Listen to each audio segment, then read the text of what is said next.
जब हम रूत का चैप्टर पढ़ते हैं तो उसमें लिखा पहले अध्याय में कि नाओमी नाम की एक औरत थी और वो यरूशलेम में रहती थी और यरूशलेम में थोड़े दिन के बाद अकाल पड़ गया और जब अकाल पड़ा तो वो चिंता करने लगी।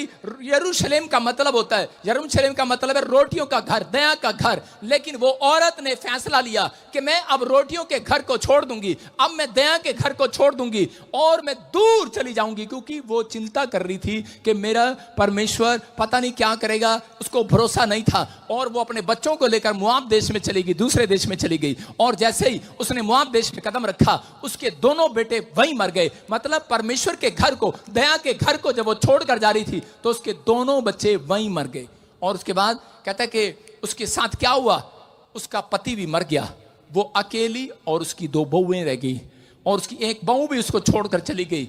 अब वो सिर्फ रूत और वो नाओमी दो जन रह गए और वो वापिस लौट आए यरूशलेम के अंदर। बोलो हालेलुया। कहता है कि अगर आप कहीं भटक रहे हैं, मैं कहता हूं कि आज विश्वास करना है, भरोसा रखना है। कह रहा है तुम कहां पर आए हो, तुम दया के घर में बैठे हो, दया लेकर जाओगे। आज जब एक व्यक्ति प्रार्थना कर रहा होता है, याद रखना स्वर्गदूत उसके पीछे खड़े हुए चक्कर काट रहे होते हैं यीशु मसीह के नाम में। आप दया के घर में हैं, लेकिन ये औरत दया के घर को छोड़कर चली गई है। हो सकता है कई बार आप अपनी चिंताओं में, अपनी परेशानियों में आप सच्चे ईश्वर को छोड़कर आप भटक गए हो। परमेश्वर ऐसी भेड़ों के लिए बोल रहा है, कहता है कि कह रहा है मेरी भेड़ें तो मेरी आवाज पहचानती हैं और वो मेरे भेड़शाला में वापिस आ जाया करती हैं। मैं कह रहा हूं उन लोगों को जितनी भी यहां पर परमेश्वर की आवाज सुनकर आज दया के घर में बैठे हैं, सब के सब का चरवाहा आज उन्हें अपनी भेड़ों को आशीष देने वाला यीशु मसीह के नाम में।